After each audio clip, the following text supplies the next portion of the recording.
Okay, today we are going to study about the algorithm. So, in order to solve any problem in computer science, we generally write program.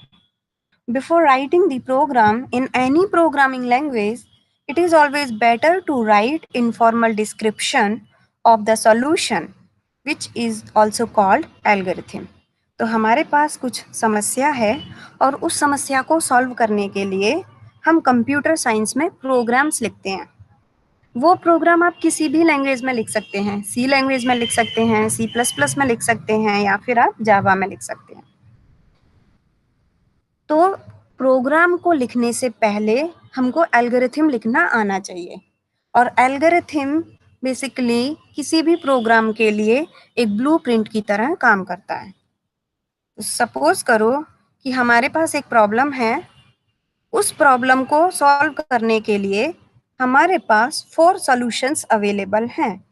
आपका S1 solution इस problem को solve कर सकता है, S2 solution भी इस problem को solve कर सकता है, S3 सॉल्यूशन भी इस प्रॉब्लम को सॉल्व कर पा रहा है और S4 सॉल्यूशन भी इस प्रॉब्लम को सॉल्व कर सकता है। तो इन सॉल्यूशन में से हम कौन सा सॉल्यूशन सेलेक्ट करेंगे, ये डिपेंड करता है कि सॉल्यूशन कितने कम समय में किसी प्रॉब्लम को सॉल्व कर सकता है। सपोज करो S2 जो सॉल्यूशन है वो S1, S3 और S4 से कम समय में प्रॉब्लम को सॉल्व कर सकता है और कम मेमोरी भी यूज करता है, तो बेटर कौन सा है? S2 solution. तो हम क्या कह सकते हैं कि जो S2 सॉल्यूशन है, और सॉल्यूशन क्या है? आप एल्गोरिथम की अगर बात करें तो आप कह सकते हैं स्टेप बाय स्टेप सॉल्यूशन या स्टेप बाय स्टेप इंस्ट्रक्शंस जो कि किसी भी पर्टिकुलर प्रॉब्लम को सॉल्व करने के लिए यूज में आते हैं। तो आपने क्या सेलेक्ट किया? बेस्ट सॉल्यूशन क्या है? S2 सॉल्यूशन है, तो आप इसको कह सकते हैं एल्गोरिथम। तो आपका जो एल्गोरिथम है, एल्गोरिथम बेसिकली है क्या? An algorithm is the best way to represent the solution of a particular problem. वो जो आपकी पर्टिकुलर प्रॉब्लम है उसका सॉल्यूशन है in a very simple and efficient वे।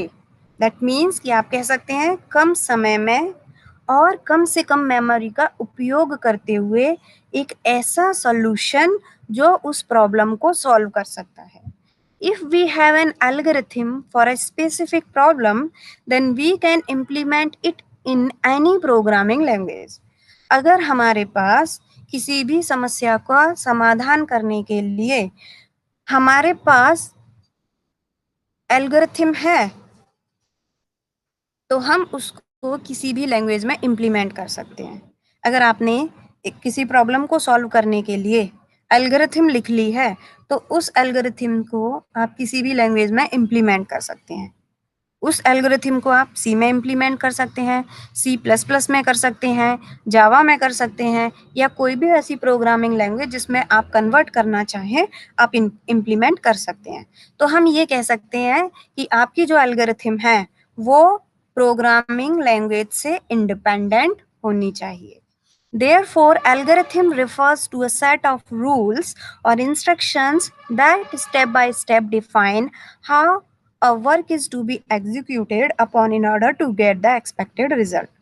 तो आपकी एल्गोरिथम क्या है? सेट ऑफ रूल्स और set of instructions that step by step define how a work is to be executed.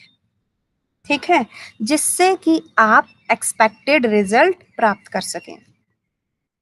आपके पास क्या है? इनपुट होगा, उस इनपुट को आपने कहाँ अप्लाई किया? आपके पास कुछ सेट ऑफ रूल्स होंगे या फिर सेट ऑफ इंस्ट्रक्शंस होंगे, उन इंस्ट्रक्शंस में आपने इनपुट को अप्लाई किया तो आपको क्या मिलेगा? Desired output. It can be understood by taking an example of cooking a new recipe. So, to cook a new recipe, one reads the instructions and steps and execute them one by one in the given sequence. So, the result thus obtained is the new dish cooked perfectly. Similarly, algorithms help to do a task in programming to get the expected output. जब भी आप कोई नई recipe बनाते हो तो सबसे पहले आप इंस्ट्रक्शंस पढ़ते हो, फिर उसके स्टेप्स देखते हो कि क्या-क्या स्टेप्स होंगे और आप वन बाय वन इंस्ट्रक्शंस को एग्जीक्यूट करते जाते हो। आपके पास क्या होगा, फाइनली आपको क्या मिलेगा कि आप जो रेसिपी बनाना चाह रहे हो वो रेसिपी आपकी बन जाएगी। वैसे ही जब हम प्रोग्रामिंग लैंग्वेज की बात करते हैं तो एल्गोरिथम आपका डिजायर्ड आउटपुट को प्राप्त करने में आपकी हेल्प करता है। तो these are the characteristics of an algorithm. आप कह सकते हैं कि आपकी एल्गोरिथम में वेल डिफाइंड इनपुट्स होने चाहिए। आपकी जो एल्गोरिथम है वो क्लियर एंड अनएम्बिगुअस होनी चाहिए। Algorithm should be language independent and should be feasible. Algorithm कैसी होनी चाहिए? एल्गोरिथम में फाइनाइटनेस होनी चाहिए और वेल डिफाइंड आउटपुट होना चाहिए। तो आप कह सकते हैं कि आपकी जो एल्गोरिथम है वो स्पष्ट होनी चाहिए, अनएम्बिगुअस होनी चाहिए। मींस जितने भी आप स्टेप्स लिख रहे हो अपनी एल्गोरिथम में, उन सब का सिर्फ और सिर्फ एक ही मीनिंग होना चाहिए। ऐसा नहीं हो कि कोई भी स्टेप का एक से ज्यादा मीनिंग हो। अगर एक से ज्यादा मीनिंग होगा तो कंफ्यूजन होगा। तो आपकी एल्गोरिथम कैसी होनी चाहिए? अनएम्बिगुअस। एल्गोरिथम में जो इनपुट हैं वो वेल डिफाइंड होने चाहिए। आप पहले से ही इनपुट को डिक्लेयर करके चलेंगे। सपोज करो अगर आपको नंबर्स ऐड करने हैं तो इनपुट का टाइप क्या होगा? डिजिट्स होगा। आप कैरेक्टर ऐड नहीं कर सकते उसमें। Well defined output, the algorithm must clearly define what output will be yielded and it should be well defined as well। ठीक है, ये एल्गोरिथम में ये भी स्पष्ट होना चाहिए कि आपका आउटपुट किस प्रकार का होगा। ठीक, और एल्गोरिथम आपकी फाइनाइट होनी चाहिए। मींस उसमें इनफाइनाइट लूप्स नहीं होने चाहिए। फीजेबल होनी चाहिए आपकी एल्गोरिथम। कैसी? सिंपल हो, जेनरिक हो, प्रैक्टिकल हो and such that it can be executed upon with the available resources। अभी आपके पास जितने भी संसाधन हैं, जितने भी रिसोर्सेज अवेलेबल हैं, उनकी हेल्प से ही हम अपना आउटपुट प्राप्त कर सकें। आपकी एल्गोरिथम ऐसी नहीं होनी चाहिए कि आपके पास वो डिवाइस अवेलेबल ही नहीं है या फिर आपके पास कुछ रिसोर्सेज अवेलेबल नहीं है और आपने एल्गोरिथम ऐसी लिखी है कि बिना उन रिसोर्स के उपयोग करते हुए आप उस प्रॉब्लम को सॉल्व नहीं कर सकते। तो फ्यूचर की टेक्नोलॉजी पर भी आपकी एल्गोरिथम डिपेंड नहीं होनी चाहिए। लैंग्वेज इंडिपेंडेंट होनी चाहिए। Means the algorithm design must be language independent. आपके जो एल्गोरिथम है उसमें प्लेन इंस्ट्रक्शंस होने चाहिए जिसको आप बाद में किसी भी प्रोग्रामिंग लैंग्वेज में इम्प्लीमेंट कर सकते हैं। और जो भी आपने एल्गोरिथम लिखी है, अब अगर आप उसको सी लैंग्वेज में इम्प्लीमेंट करते हैं या फिर आप जावा में इम्प्लीमेंट करते हैं या फिर सी प्लस प्लस में इम्प्लीमेंट करते हैं, आप किसी भी प्रोग्रामिंग लैंग्वेज में अपनी एल्गोरिथम को इम्प्लीमेंट करते हैं तो सबका रिजल्ट सेम होना चाहिए जैसा कि आप चाहते हैं। Now, how to design an algorithm? So, in order to write an algorithm, following things are needed as a prerequisite the problem that is to be solved by the algorithm। आपको सबसे पहले ये पता होना चाहिए कि आप क्या प्रॉब्लम सॉल्व करेंगे, तो आपको प्रॉब्लम अच्छे से समझ में आनी चाहिए। The constraint of the problem that must be considered while solving the problem। समस्या का समाधान करते समय आपको आपको उस समस्या के जितने भी कंस्ट्रेंट हैं उन पर भी विचार करना चाहिए। और the input to be taken to solve the problem, आप उस समस्या को समाधान करने के लिए किस तरीके का इनपुट ले रहे हैं ये भी आपको पहले से पता होना चाहिए। The output to be expected when the problem is to be solve, तो आपको ये भी पता होना चाहिए कि आपका आउटपुट किस तरीके का होगा। आप जब प्रॉब्लम को सॉल्व करते हैं तो आपको पता होना चाहिए कि आपको किस तरह का आउटपुट लेना है। And the solution to this problem in the given constraint, और आपके पास जो भी कंस्ट्रेंट दिए गए हैं उनमें उस समस्या का क्या समाधान है। तो आपको ये चीजें पता होनी चाहिए। तो स्टेप 1 की अगर हम बात करें तो किसी भी एल्गोरिथम को लिखने से पहले आपको ये कुछ पॉइंट्स हैं जिनको आपको अच्छे से आना चाहिए। उसके बाद हम एल्गोरिथम को डिजाइन करेंगे। तो आपकी प्रॉब्लम सपोज है, फर्स्ट पॉइंट है the problem that is to be solved by this algorithm. आपको समस्या पता होना चाहिए जिसको आप एल्गोरिथम की हेल्प से सॉल्व कर रहे हो। तो यहाँ पर क्या प्रॉब्लम है, add two numbers and print their sum. आप क्या करेंगे, आप 2 नंबर्स लेंगे, आप उनको ऐड करोगे और उनका जो रिजल्ट आएगा आप उसको प्रिंट करोगे। तो आपका फर्स्ट पॉइंट क्या है, the problem that is to be solved by this algorithm. तो ये आपका प्रॉब्लम हो गया। सेकेंड पॉइंट है the constraint of the problem that must be considered while solving the problem. अब देखो, जब भी आप नंबर्स को ऐड करोगे तो उसके कंस्ट्रेंट आपको पता होना चाहिए। जैसे कि अगर आप बात करते हैं नंबर्स को ऐड करने के लिए तो सिर्फ और सिर्फ नंबर किस में होते हैं, डिजिट्स में। आप किसी दूसरे कैरेक्टर को यूज में नहीं ला सकते। The input to be taken to solve the problem.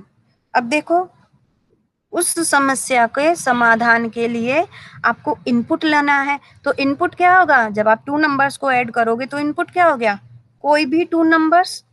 तो आपका इनपुट हो गया 2 numbers. And fourth point, the output to be expected when the problem is solve.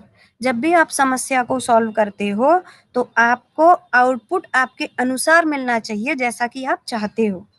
तो the sum of the 2 numbers taken as the input. तो आप क्या लेते हैं, आउटपुट में क्या आएगा, आपका सम आ रहा है। The solution to this problem in the given constraint. अब देखो, the solution consist of adding the 2 numbers. Solution क्या है, आप 2 नंबर्स को ऐड कर रहे हो, ठीक है। तो it can be done with the help of plus operator और बिटवाइज और any other method. Second step में आप एल्गोरिथम की डिजाइन करते हो।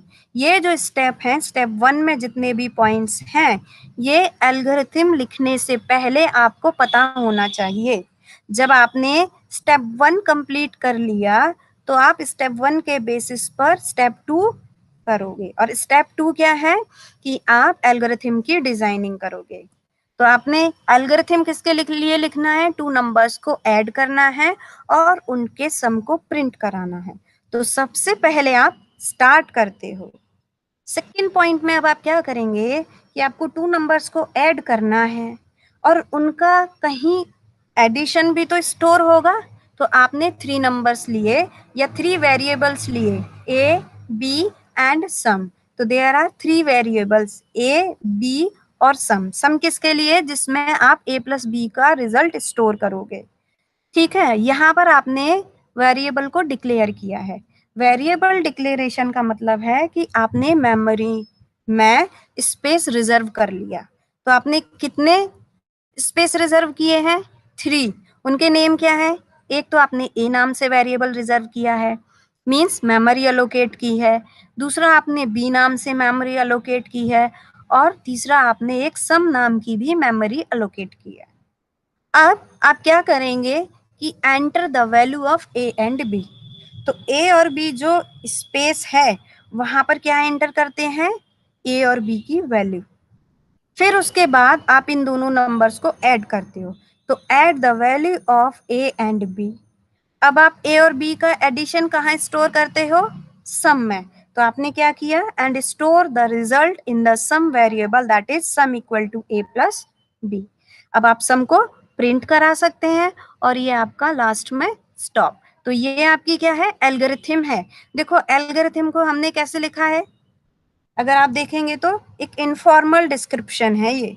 अब आप इससे किसी भी प्रोग्रामिंग लैंग्वेज में इम्प्लीमेंट कर सकते हो आप इसको। जब एल्गोरिथम आपकी लिख गई है तो अब आप उसकी टेस्टिंग करोगे। और टेस्टिंग कैसे करते हैं, by implementing it. So in order to test the algorithm let's implement it in C language. तो आपने इस एल्गोरिथम को सी लैंग्वेज में लिखा, आपने ये प्रोग्राम लिखा है। इस प्रोग्राम में आपने क्या लिखा, आपने 3 वेरिएबल डिक्लेयर किए, ए बी एंड सम। फिर आपने ए और बी की वैल्यू एंटर की, उसके बाद आपने ए और बी का सम किया। सम करने के बाद आपका रिजल्ट कहाँ स्टोर हो रहा है? सम वेरिएबल में, और आपने सम को प्रिंट करा दिया। तो ये आपने सी लैंग्वेज में उस एल्गोरिथम को इम्प्लीमेंट कर दिया। आउटपुट क्या आएगा?